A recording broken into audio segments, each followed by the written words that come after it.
किसी भी इंसान के अंदर में अगर दो चीज अगर हो जाएगा तो दुनिया के किसी भी कोने में वो भूखे नहीं मरेंगे। एक स्किल होना चाहिए और दूसरा वैल्यूज, संस्कार और स्किल। भाई एक आदमी अगर ईमानदार अगर है, 18 साल तक ईमानदारी का उसको अगर हो गया तो पूरी जिंदगी भर ईमानदार रहेगा वो। जैसे कि आजकल का रिपोर्ट आ रहा है कि हमारे बच्चे नशा कर रहे हैं, नशा करना गलत बात है। मैं बता रहा हूँ कि parents are the first school of children.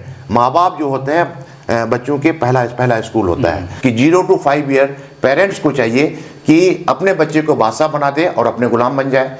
6 साल से लेकर के 12 साल तक चाहिए कि बच्चे को क्या कहते हैं गुलाम बना ले और अपना बादशाह बन जाए। किसी ने कहा था the greatest threat to the human being is human race itself, यानी आदमी को आदमी से ही खतरा है। तो किस आदमी से खतरा है? किसी भी एजुकेशन का मकसद ये होना चाहिए कि हमारे बच्चे फ्री क्रिएटिव मैन होना चाहिए जो कि अपनी जिंदगी को अच्छे से गुजार पाए और जो नेचुरल कैलामिटीज है, जो भी सर्कमस्टांसेस है, उससे वो लड़ पाए। कि बहुत सारे बच्चे इंजीनियरिंग की तैयारी करना शुरू कर देते हैं, पता चला कि इंजीनियरिंग की तैयारी करने के लिए उसके अंदर में कैपेबिलिटीज नहीं है, तो उससे अच्छा भाई आप तो ITI कर लीजिए। सबसे ज्यादा जॉब जो है, जितना छोटा कोर्स है पिरामिडल होता है, मैट्रिक करने वाले बच्चों के लिए ज्यादा जॉब है। मैट्रिक के बाद जो है ITI जो कर ले तो उसके लिए फिर ज्यादा जॉब है। डिप्लोमा इंजीनियर्स के लिए ज्यादा जॉब है।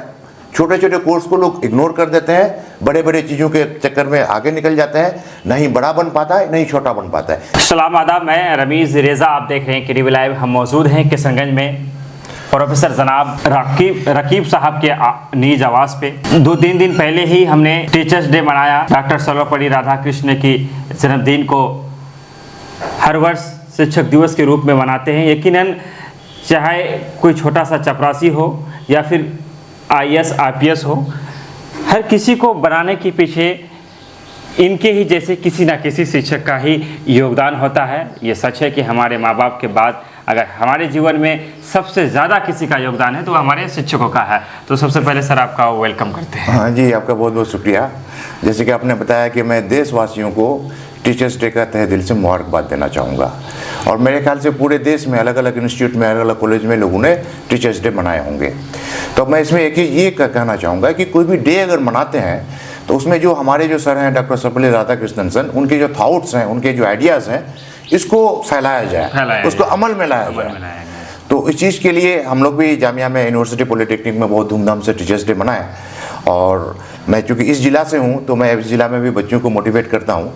तो सर्वपल्ली राधाकृष्णन के बारे में आप सब लोग जानते हैं। तो उनका जो थॉट्स था, उन्होंने जो काम किए टीचिंग में, जो सबसे बड़ा जो हम भी उनको फॉलो करते हैं। तो उनका क्या था? Value based education. Value based education का मतलब संस्कार आधारित शिक्षा। और आज के टाइम में हमारे बच्चों में संस्कार को लाना बहुत जरूरी है। तो दो चीज़ की ज़रूरत है, एक संस्कार और दूसरा स्किल। इसलिए मैंने भी एक बुकलेट बना लिया है कि prepare yourself for a man of values and skill.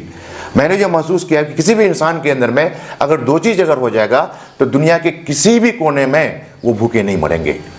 एक स्किल होना चाहिए और दूसरा वैल्यूज, संस्कार और स्किल। और इस चीज़ को पाने के लिए हम लोग मुसलसल कई साल से गांव में, मोहल्ले में, जो भी मिल जाए, स्कूल में, कॉलेज में, यूनिवर्सिटीज़ में हमारे बच्चों को संस्कार के लिए प्रेरित करते हैं। तो संस्कार कहाँ से मिलेगा? संस्कार के लिए ये कीजिए universal moral values. Universal moral values कहाँ से आता है कि क्योंकि हमारा फंडामेंटल राइट है freedom of expression of religion, यानी कि कोई भी अपने मजहब को मान सकते हैं। और मजहब की किताबों को निकाल करके देखिए, किसी भी मजहब, मैं एक मजहब के बारे में बात नहीं कर रहा हूँ, पूरी दुनिया में जितने भी मजहब हैं सारे मजहब की किताबों में कुछ बातें कही गई है। जैसे कि झूठ नहीं बोलना, गिबत नहीं करना, चुगलखोरी नहीं करना, ईर्ष्या नहीं करना, हिंसा नहीं करना, प्रेम से रहना, बात समझ रहे हैं, एक साथ मिलजुल करके रहना, नफरत नहीं करना। ये सारी चीज़ें सारे चीज़ में कॉमन है। तो इन सारी चीज़ों को हम लोग कहते हैं यूनिवर्सल मॉरल वैल्यूज़। तो हमारे बच्चों को शुरू से ही, बचपन से ही, एक मकुला है कि बचपन में जो आदत पड़ जाती है सारी उम्र रहती है। और बच्चों को हम लोग टारगेट इस वजह से करते हैं कि डुगलस साहब एक थे, उन्होंने कहा था कि it is easier to build strong children than to repair a broken man.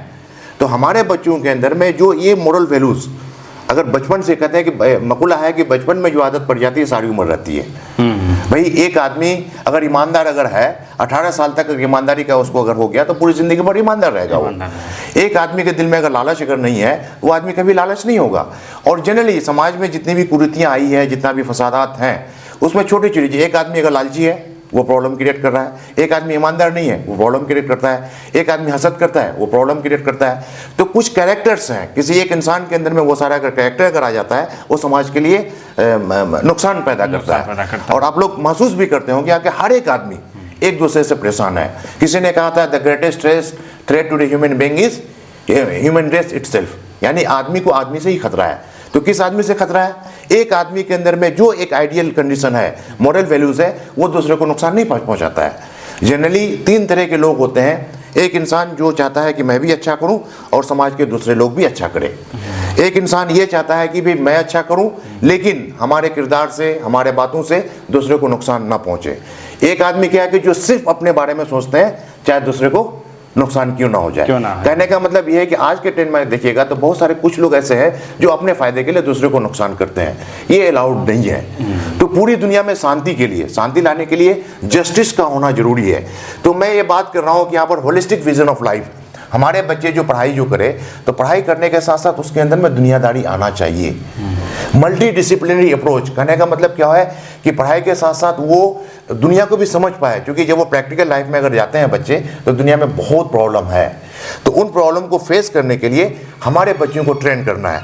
और मैं डॉक्टर सर्वपल्ली राधाकृष्णन सर को दिल से याद करता हूँ इस वजह से कि उनका एक कोटेशन है, the end product of education should be free creative man who can battle against historical circumstances and adversities of nature। यानी कि एंड प्रोडक्ट किसी भी एजुकेशन का मकसद ये होना चाहिए कि हमारे बच्चे फ्री क्रिएटिव मैन होना चाहिए, जो कि अपनी ज़िंदगी को अच्छे से गुजार पाए और जो नेचुरल कैलामिटीज़ है, जो भी सर्कमस्टांसेस है, उससे वो लड़ पाए। लेकिन ऐसा नहीं होता है। हमारे बच्चे जब निकलते हैं तो कुछ परेशानी में फंस जाते हैं, कुछ बच्चे खराब हो जाते हैं। जैसे कि आजकल का रिपोर्ट आ रहा है कि हमारे बच्चे नशा कर रहे हैं। नशा करना गलत बात है। और कुछ बच्चे तो बहुत तरह की बुराइयां आ गई है। तो उन सारी चीज़ों को संभालने के लिए, उन सारी चीज़ों को निचोड़ने के लिए एक चीज़ मैं बच्चों में पाया, अगर उसको समझाया जाए, उसको बताया जाए, प्रॉपरली नर्चर अगर किया जाए तो बच्चे अच्छा करते हैं। मैं बता रहा हूँ कि parents are the first school of children. माँ बाप जो होते हैं बच्चों के पहला स्कूल होता है। तो माँ बाप और जो लर्निंग प्रोसेस होता है start from the conception, time of conception. और 0 to 5 ईयर जो होता है बहुत ही क्रूशियल होता है। उस वक्त हमारे बच्चों का कॉन्शियस माइंड होता ही नहीं है, सब कॉन्शियस माइंड होता है। और वो जो सीखते हैं वो माँ बाप के एक्शन से सीखते हैं, समाज के लोगों के एक्शन से सीखते हैं, और वही आगे जाकर के रिप्लिकेट होता है। दूसरा फिर 6 साल से लेकर के 12 साल, फिर तीसरा जो है 13 साल से लेकर के 18 साल, टीनेज। वो जो कहा जाता है कि बच्चों का परवरिश कुछ उस तरह से होना चाहिए कि 0 to 5 ईयर पेरेंट्स को चाहिए कि अपने बच्चे को बादशाह बना दे और अपने गुलाम बन जाए। 6 साल से लेकर के 12 साल तक चाहिए कि बच्चे को क्या कहते हैं गुलाम बना ले और अपना बादशाह बन जाए। और टीन एज में वो दोस्त बन जाए। दोस्त बनने की ज़रूरत इस वजह से है रमेश साहब कि वहाँ पर जो डिसीजन मेकिंग में वहाँ पर बहुत सारे जो टीन एज में होता है ना, कुछ बायोलॉजिकल कुछ प्रॉब्लम होता है।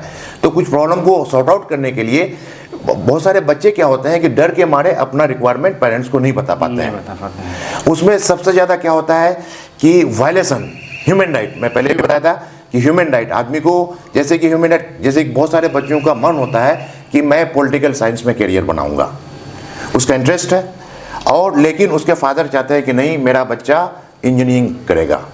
वहाँ पर कंट्राडिक्ट हो जाता है। अगर उनके फादर और बच्चों में कम्युनिकेशन नहीं है तो वहाँ पर बच्चे मजबूर हो जाते हैं गार्जियन के कहने पर, और बाद में वो करियर नहीं कर पाते हैं।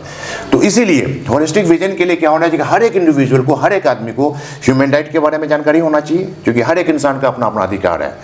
फादर का अपना अधिकार है तो बच्चों का भी अपना अधिकार है, टीचर का अधिकार है तो स्टूडेंट का अधिकार है, बॉयज़ का अधिकार है तो गर्ल्स का अधिकार है। इसलिए हर लोगों को ह्यूमन राइट के बाद जो हमारा कॉन्स्टिट्यूशनल वैल्यूज़ है, इंडियन कॉन्स्टिट्यूशनल वैल्यू, जो हमारा फंडामेंटल राइट नहीं बल्कि हमारा कुछ फंडामेंटल ड्यूटीज़ है, उसके बारे में भी लोगों को जानना जरूरी है। उसके अलावा महिलाओं का अधिकार होता है, वुमेन्स राइट के बारे में भी जानने की भी जरूरत है। ये सारे लोगों को जानने की जरूरत है। यहाँ पर अगर बात होगी ह्यूमन राइट के बारे में जो बात करेंगे तो लोग कहेंगे सिर्फ लॉयर कर सकते हैं, ऐसा कुछ नहीं है भाई। चूंकि ज़िंदगी जीने के लिए, लड़ने के लिए आपको अगर इंडियन कॉन्स्टिट्यूशन के बारे में अगर जानकारी अगर नहीं होगा तो दूसरे लोग आप लोग डिबेट कर देंगे। ह्यूमन राइट के बारे में अगर जानकारी अगर नहीं होगा तो डिबेट कर देंगे। महिलाओं के अधिकार के बारे में अगर जानकारी अगर नहीं होगा तो लोग डिबेट कर देंगे। तो knowledge, complete set of knowledge, Nelson Mandela ने कहा था कि education is the most powerful weapon through which you can change the world. तो किस एजुकेशन के बारे में बात किए थे? एजुकेशन के बारे में जनरली जो एक चीज़ जो आजकल के ट्रेंड में जो देखा जाता है, हमारे पेरेंट्स बच्चों में टारगेट देते हैं, बेटा तुमको इंजीनियर बनना है, तुमको डॉक्टर बनना है, तुमको प्रोफेसर बनना है, तुमको जर्नलिस्ट बनना है। वो एजुकेशन नहीं है। एजुकेशन का मतलब सबसे पहले आपको एक अच्छा इंसान बनना। आप जब अच्छा इंसान बन जाएंगे, एक आज हमारे टाइम में प्रेजेंट सिनेरियो में एक ऑनेस्ट पॉलिटिशियन की जरूरत है, ऑनेस्ट ब्यूरोक्रेट्स की जरूरत है, ऑनेस्ट डॉक्टर्स की जरूरत है, ऑनेस्ट इंजीनियर्स की जरूरत है, ऑनेस्ट टेक्नोक्रेट्स की जरूरत है। जब अगर आ जाएगी, यही तो अच्छे समाज का निर्माण होगा। हमारे समाज में आप देखिएगा बहुत सारे लोग परेशान हैं, जस्टिस नहीं है, हर आदमी कहता है कि इंसाफ नहीं मिल रहा है। चूँकि प्रोग्राम काफ़ी लंबा हो रहा है, बातें काफ़ी ज़्यादा हो रही है, तो हम आखिर में आपसे ये जानना चाहेंगे कि फिर से आप किशनगंज आए हुए हैं। पिछली दफ़ा जब आप थे तो आपने कई सारे प्रोग्राम को किया था यहाँ पर, फिलहाल कोई ऐसा कोई इरादा है? नहीं, अभी आगे हम लोगों का जो है ना विंटर वेकेशन होगा, तो विंटर वेकेशन में मैं प्रोग्राम करूँगा with the help of district administration. तो मेनली मैं प्रोग्राम में सबसे पहले तो ये हमारे बच्चों को या जो पेरेंट्स हैं, पेरेंट्स को भी, सारे लोगों को, चूँकि और टीचर को भी, क्योंकि टीचर्स डे आज है, टीचर्स डे के बारे में बात कर रहे हैं, तो कुछ टीचर को लेकर के मैं प्रोग्राम करने वाला हूँ। मैं ये कहना चाहता हूँ कि सारे टीचर को ये संदेश देना चाहता हूँ कि हर एक टीचर को हमें डॉक्टर सर्वपल्ली राधाकृष्णन बनना पड़ेगा, उसके आइडियाज़ को फॉलो करना पड़ेगा और उसके बातों को हमारे बच्चों पर भेजना पड़ेगा। और दूसरा प्रोग्राम में क्या कहता है, डिस्ट्रिक्ट एडमिनिस्ट्रेशन से मिल करके विंटर वेकेशन में हम लोग प्रोग्राम करेंगे। और इसमें क्या कहते हैं, सबसे बड़ी चीज़ जो यहाँ जो देखी जाती है कि हम लोगों को जो शुरुआत जो करना पड़ेगा बिल्कुल फ्रॉम द बेसिक लेवल, यानी कि कहने का मतलब ये है कि आंगनबाड़ी से शुरुआत करना पड़ेगा। आंगनबाड़ी से फिर क्या कहते हैं प्राइमरी स्कूल, फिर मिडिल स्कूल, फिर हाई स्कूल। सबसे क्रूशियल पॉइंट है आपका हाई स्कूल।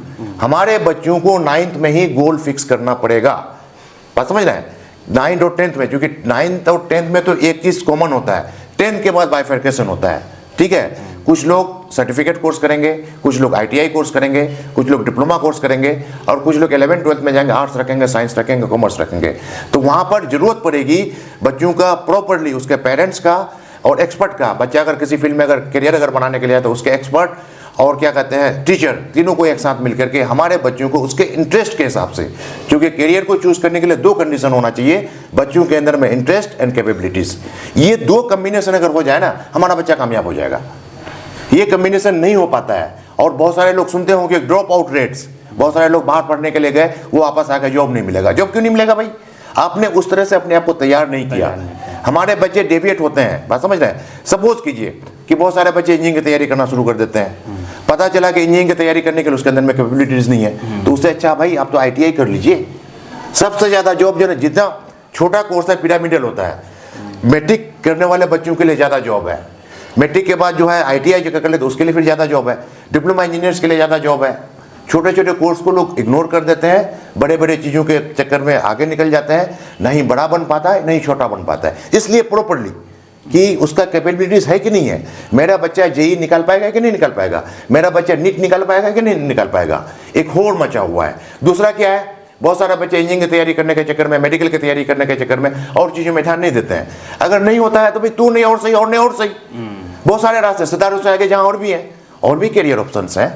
आप क्या कहते हैं आप सुटेबल है वो उसमें, हाँ ये करियर ऑप्शन। तो कंप्लीट सेट हमारे बच्चों को जितने भी करियर है, कंप्लीट सेट के बारे में बच्चों को बताने की ज़रूरत है और उसको प्रॉपरली उसके इंटरेस्ट और उसके कैपेबिलिटीज़ के हिसाब से नर्चर करने की ज़रूरत है। चलिए बहुत बहुत शुक्रिया आपका। ये थे प्रोफेसर रकीब साहब, जो कि बहुत ही बेहतरीन और अनमोल बातों को हमारे दरमियान रखा।